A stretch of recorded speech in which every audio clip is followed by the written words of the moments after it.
নমস্কার। ধান চাষে মাজরা পোকা এবং পাতা মোড়ানো পোকা, যেটাকে আপনারা লিফ ফোল্ডার বলেন, এদের আক্রমণ দিন দিন এমনভাবে বেড়ে যাচ্ছে যে কম বেশি প্রত্যেকটা ধান চাষি কিন্তু এটা নিয়ে চিন্তিত, এবং চিন্তিত হওয়াটাই স্বাভাবিক। কারণ এর আগে আমরা সাধারণ মানের কীটনাশক প্রয়োগ করেই মাজরা পোকা বলুন বা এই পাতা মোড়ানো পোকা বলুন, এগুলোকে খুব সুন্দরভাবে আমরা কন্ট্রোলে রাখতে পারতাম। কিন্তু এখন কি হচ্ছে, এখন আমরা দামি দামি কীটনাশক প্রয়োগ করছি কিন্তু সেভাবে রেজাল্ট পাওয়া যাচ্ছে না। দানাদার কীটনাশক প্রয়োগ করছি কিন্তু তাও সেভাবে রেজাল্ট পাওয়া যাচ্ছে না। এবং নিত্য নতুন কীটনাশক বাজারে আসছে, সেগুলো প্রয়োগ করলে হয়তো রেজাল্ট ভালো পাওয়া যাচ্ছে 1-2 বছর, কিন্তু খরচের পরিমাণও বেড়ে যাচ্ছে। তাহলে যদি খরচের পরিমাণ এইভাবে দিনকে দিন বাড়তে থাকে, তাহলে আমরা ধান চাষের লাভটা করব কিভাবে? তো আজকে এই যে ধরুন এরপরে গরম পড়তে শুরু করছে, এবং যত দিন যাবে তত গরমের তীব্রতা বাড়বে, এবং যত গরমের তীব্রতা বাড়বে তত ওই মাজরা পোকার আক্রমণ বেড়ে যাবে, এবং এই পাতা মোড়ানো পোকারও কিন্তু আক্রমণ বেড়ে যাবে। এবং এই স্টেজে যদি মাজরা পোকা এবং পাতা মোড়ানো পোকার আক্রমণ বেড়ে যায়, তাহলে ধানের পাশ কাঠির পরিমাণ কম আসবে। এবং থোড় অবস্থাও যদি এদের আক্রমণ লক্ষ্য করা যায়, তাহলে কি হবে, আপনার যে শীষের দৈর্ঘ্য, সে শীষের দৈর্ঘ্য কম হবে, সাদা শীষ প্রচুর পরিমাণে বার হবে, এবং আপনার ফলনের পরিমাণ কমে কমে আসবে। তো এই যে দুটো মারাত্মক বিষয়, সেই দুটো বিষয় নিয়ে আজকে আলোচনা হবে। এবং আজকে আমি দুটো কীটনাশক নিয়ে আলোচনা করব, যেগুলো ভারতবর্ষ এবং বাংলাদেশে উভয় জায়গাতে পাওয়া যায়। এবং এই কীটনাশকগুলো তুলনামূলক অনেকটাই সস্তা, যেগুলো আপনারা মোটামুটি ব্যারেল প্রতি 40 থেকে 60 টাকা খরচ করেই কিন্তু মাজরা পোকা বলুন, পাতা মোড়ানো পোকা বলুন, সমস্ত পোকার উপরে কিন্তু দীর্ঘমেয়াদী কন্ট্রোল পেয়ে যাবেন। এবং কি হবে, পাশাপাশি আপনার ধানের চেহারাও ভালো থাকবে, পরবর্তী সময়ে আপনারা ভালো ফলনও নিশ্চিত করতে পারবেন। তাই অনুরোধ করব, যারা এখনো আমার এই চ্যানেলটিকে সাবস্ক্রাইব করেননি, চ্যানেলটিকে সাবস্ক্রাইব করবেন, ভিডিওগুলো দেখবেন, এবং ভিডিওগুলো প্রচুর সংখ্যক মানুষের মধ্যে শেয়ার করতে থাকবেন। দর্শক বন্ধুরা, মাজরা পোকা নিয়ে আমার চ্যানেলে বেশ কয়েকটা ভিডিও দেওয়া রয়েছে, এবং তার লিঙ্ক আমি ডেসক্রিপশন বক্সে দিয়ে রাখবো। আপনারা চাইলে সেই ভিডিওগুলো একবার দেখে নিতে পারেন। তাহলে এখন আমাদের যেটা মেন ফোকাস, সেটা হচ্ছে মাজরা পোকা এবং এই পাতা মোড়ানো পোকা, এগুলোকে যাতে আমরা কন্ট্রোল করতে পারি ভালোভাবে, এবং সেগুলোর জন্য যে কার্যকরী কীটনাশক হবে এবং যার দাম কম হবে এবং দীর্ঘমেয়াদে রেজাল্ট দেবে, সেই রকমই একটা কীটনাশক হচ্ছে সিনজেন্টা কোম্পানির মিনেক্টো এক্সট্রা।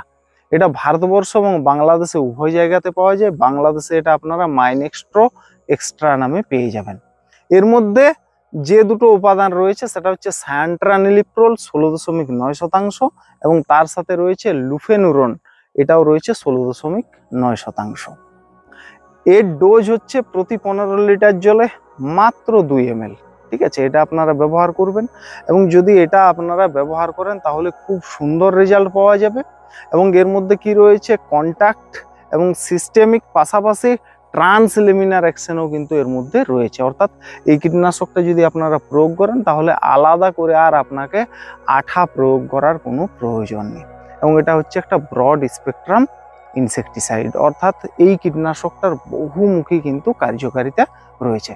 পাশাপাশি এই কীটনাশকের মধ্যে ফাইটোটনিক এফেক্ট দেওয়া রয়েছে, যে কারণে আপনি যে ফসলেই এই কীটনাশকটা স্প্রে করবেন, বা যদি আপনারা ধানের জমিতে একে স্প্রে করেন, তাহলে ধান গাছের রং কিন্তু এই দীর্ঘদিন পর্যন্ত সবুজ রাখতে সাহায্য করবে। এবং এই কীটনাশকটা যদি আপনারা প্রয়োগ করেন বোরো ধানে বা আপনারা আমন মরশুমে, তাহলে কি হবে, মাজরা পোকা, লিফ ফোল্ডার সবের উপরে কিন্তু একটা দীর্ঘমেয়াদী কন্ট্রোল আপনারা পেয়ে যাবেন।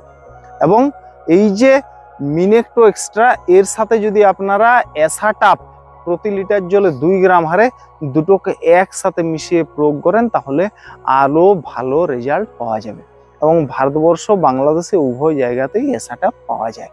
তাহলে এই মিনেক্টো এক্সট্রা এবং এসাটাপ যদি একসাথে মিলিয়ে আপনারা স্প্রে করতে পারেন, তাহলে কিন্তু খুবই ভালো রেজাল্ট পাওয়া যাবে।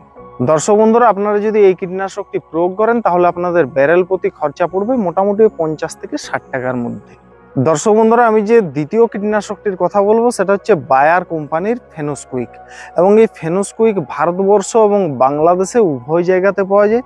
ফেনোস্কুইকের মধ্যে যে দুইটি টেকনিক্যাল রয়েছে, সেটা হচ্ছে ফ্লুবেন্ডামাইড 8.33%, এবং তার সাথে ডেল্টামেথ্রিন রয়েছে 5.56%। এবং আমি এখন এই যে দুটো কীটনাশকের কথাই বলছি, এগুলো হচ্ছে সাদা রঙের এবং দুটো হচ্ছে গাঢ় তরল, ঠিক আছে।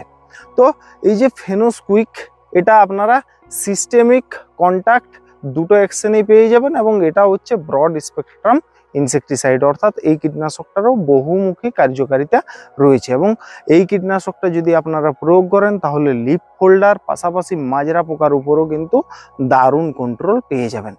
যদি আপনার জমিতে মাজরা পোকার সেরকম আক্রমণ না থাকে তাহলে আপনারা এটা প্রতি 15 লিটার জলে মাত্র 10 ml ব্যবহার করবেন।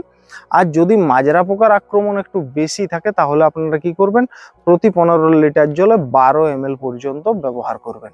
এবং এই কীটনাশকটির সাথেও আপনারা এসাটাপ প্রতি লিটার জলে 2 গ্রাম হারে দুটোকে একসাথে এই ফেনোস্কুইকের সাথে মিশিয়ে যদি আপনারা স্প্রে করেন তাহলে রেজাল্টটা আরও ভালো পাওয়া যাবে। এই ফেনোস্কুইকেও যদি আপনারা প্রয়োগ করেন তাহলেও আপনার জমিতে 12 থেকে 15 দিন পর্যন্ত কোনো মাজরা পোকার আক্রমণ বা লিফ ফোল্ডারের আক্রমণ লক্ষ্য করা যাবে না। এবং ফেনোস্কুইক যদি আপনারা প্রয়োগ করেন জমিতে তাহলে ব্যারেল প্রতি খরচা পড়বে মাত্র 40 টাকার মতো। দর্শক বন্ধুরা, এই ধরনের কীটনাশক আপনারা শিশুদের থেকে নাগালের বাইরে রাখবেন এবং এই ধরনের কীটনাশক যখন আপনারা জমিতে অ্যাপ্লাই করবেন তখন হাতে গ্লাভস, নাকে মাস্ক ব্যবহার করবেন এবং চোখে অবশ্যই কিন্তু চশমা প্রয়োগ করবেন। এগুলো কি আপনার শরীরের জন্য কিন্তু যথেষ্টই ক্ষতিকারক। তাই আপনি নিজে যত সাবধান থাকবেন, যত সচেতন থাকবেন ততই ভালো। আজকের ভিডিওটা এ পর্যন্তই। যদি আজকের এই ভিডিওটা আপনাদের ভালো লেগে থাকে তাহলে অতি অবশ্যই একটা লাইক করবেন। কোনো প্রশ্ন থাকলে অবশ্যই কমেন্টে জানাবেন।